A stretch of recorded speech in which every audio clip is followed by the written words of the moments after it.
Hello दोस्तों, हमारे channel पर आप सभी का स्वागत है। दोस्तों, आज की वीडियो में हम आपको पुराने से पुरानी छाती में जमी कफ को निकालने का एक कारगर नुस्खा बताएंगे, जिसकी एक खुराक से ही आपकी खांसी भी ठीक हो जाएगी, आपके अंदर जो बलगम जमा हो गई है नाक या गले में वो भी निकल जाएगी और बंद पड़ी छाती भी आपकी ठीक हो जाएगी। तो चलिए आपको नुस्खा बताते हैं। नुस्खे में आपको चाहिए होगी 1 चम्मच काली मिर्च। इस तरीके से आपने 1 चम्मच काली मिर्च का लेना है। काली मिर्च दोस्तों बहुत ही फायदेमंद है, ये हमारे खाने को बहुत स्वाद बना देती है। काली मिर्च को आपने तवे पर इस प्रकार से सेकना है, लो मीडियम फ्लेम पर। काली मिर्च का प्रयोग दोस्तों रोगों को ठीक करने के लिए किया जाता है। काली मिर्च के काफी अद्भुत औषधीय लाभ मिलते हैं। ये वात और कफ को खत्म कर देती है और कफ या वायु को अंदर से निकाल देती है, जो कि भूख भी बढ़ाती है। दोस्तों, किसी बच्चे को या बड़े को भूख नहीं लगती, तो भूख को बढ़ाने के लिए आप इसका सेवन कर सकते हैं।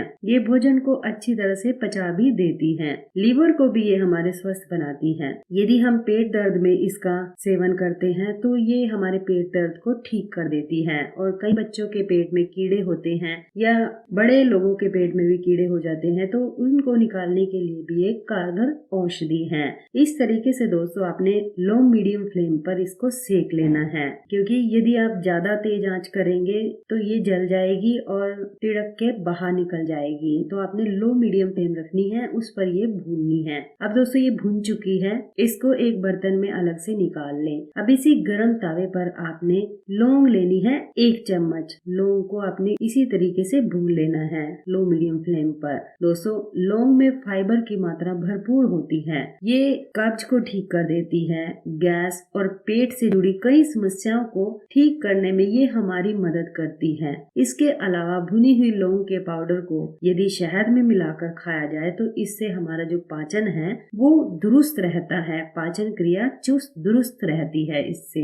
दोस्तों शरीर में यदि कोलेस्ट्रॉल जमा हो गया है उसको भी ये निकालने में काफी मदद करती है। ब्लड प्रेशर को सही करती है, धमनियों को ये लचीला बना देती है और धमनियों के काम में सुधार करती है। डायबिटीज के मरीज भी इसका सेवन कर सकते हैं। डायबिटीज के मरीजों के लिए लौंग कारगर होती है, ये शरीर के अंदर इंसुलिन की तरह काम करती है। तो कुल मिलाकर इसके काफी फायदे मिलते हैं, आप इसका भी अलग सेवन कर सकते हैं। दोस्तों इस तरीके से हमारी जो लौंग है वो भून चुकी है। अब आपने इसको भी एक बर्तन में निकाल लेना है अलग से इस तरीके से। अब दोस्तों आपने अदरक लेना है। अदरक को आपने छोटे छोटे टुकड़ों में इस तरीके से काट लेना है। ये काम आप पहले ही करके रखें, ताकि जैसे जब हम काली मिर्च भूने तवे पर और लौंग भूने तो उसके बाद तवा गरम रहता है, तो गरम तवे पर आप इसको एकदम से रख सकते हैं, नहीं तो आपको दोबारा से तवा गरम करना पड़ेगा। इसलिए ये काम आपने पहले ही कर लेना है।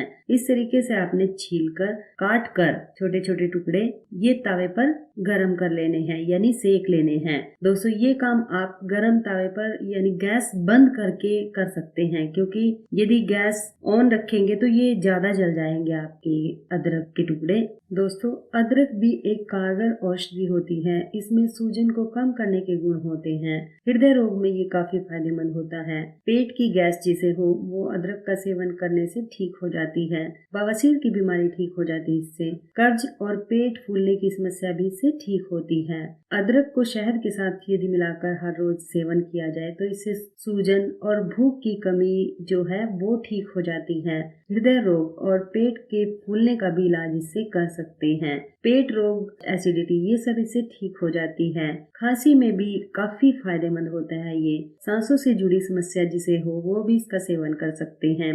बुखार में इससे काफी फायदा होता है। इसको दोस्तों यदि आप गुड़ के साथ सेवन करते हैं ना तो आंखों को इससे काफी फायदा मिलता है। तो कुल मिलाकर अदरक के काफी फायदे होते हैं। ऐसे तीनों औषधियों के काफी फायदे हमें मिलते हैं। जैसा कि हमने बताया, आपने इसको ज्यादा नहीं जलाना, बिल्कुल हल्की आंच पर इसको सेक लेना है इस तरीके से। अब दोस्तों हमारी जो अदरक है ये भी सेक लिया हमने, इसको आप अलग करके रखें। और जो भुनी हुई लौंग है और काली मिर्च, इन दोनों को आपने दरदरा सा कूट लेना है। आप चाहे तो इसको दरदरा पीस ले या फिर इसका अच्छे से पाउडर भी बना सकते हैं, आपकी जो इच्छा है वैसा कर लें। तो अब आपको बताते हैं कि आपने नुस्खा कैसे यूज करना है। दोस्तों जैसे छोटे बच्चे होते हैं उनको अक्सर खांसी रहती है या कफ जमा हो जाती है, खासकर सर्दियों में, तो उनको क्या करना है, 1 चम्मच आपने शहद लेना है। इस तरीके से शहद में आपने जो हमने ये मिश्रण बनाया था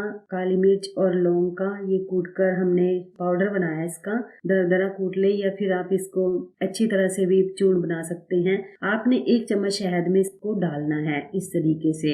अब इसको अच्छे से मिक्स कर लें। मिक्स करके दोस्तों जैसे छोटे बच्चे होते हैं 5 साल तक के बच्चे, तो उनको आपने 1 उंगली इस तरीके से लें और मुंह में चटा दें उनको। आप किसी भी टाइम उन्हें चटा सकते हैं। और जो 5 साल से ऊपर के बच्चे होते हैं यानी 15 साल तक के बच्चों को आप आधा चम्मच छोटा ये दे सकते हैं इस तरीके से। ये भी आप किसी भी टाइम उन्हें दे सकते हैं, खांसी जुकाम बलगम कफ ठीक करने के लिए उनको दे सकते हैं। और जो बड़े लोग होते हैं वो 1 चम्मच का सेवन कर सकते हैं। दोस्तों इसको आपने 2 टाइम सेवन करना है, सुबह और रात को सोते समय, तो आपको काफी फायदा मिलेगा। और दोस्तों जो हमने अदरक भुने थे इस तरीके से, ये अदरक सेके थे, तो इनको बड़े लोग इस तरह सेवन करें। आपने या तो अदरक को ऐसे ही खा लें या फिर आप इस पर नमक लगाकर खा सकते हैं हल्का सा, या इसको जो हमने शहद का ये बनाया है पेस्ट, इसमें अदरक को लगाकर इसे खा सकते हैं साथ में, तो आपको काफी फायदा मिलेगा।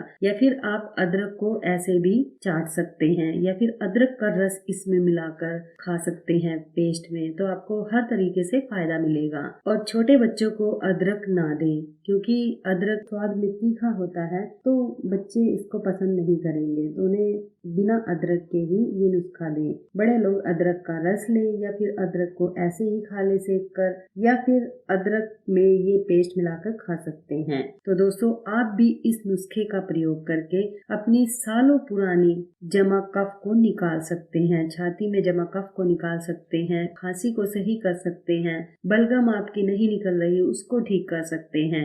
यानी कुल मिलाकर ये औषधि एक रामबाण औषधि है, आप इसका प्रयोग जरूर करें। दोस्तों आपको हमारी वीडियो कैसी लगी? अच्छी लगी तो प्लीज लाइक और शेयर जरूर करें और साथ में हमारे चैनल को भी सब्सक्राइब करें। थैंक यू दोस्तों।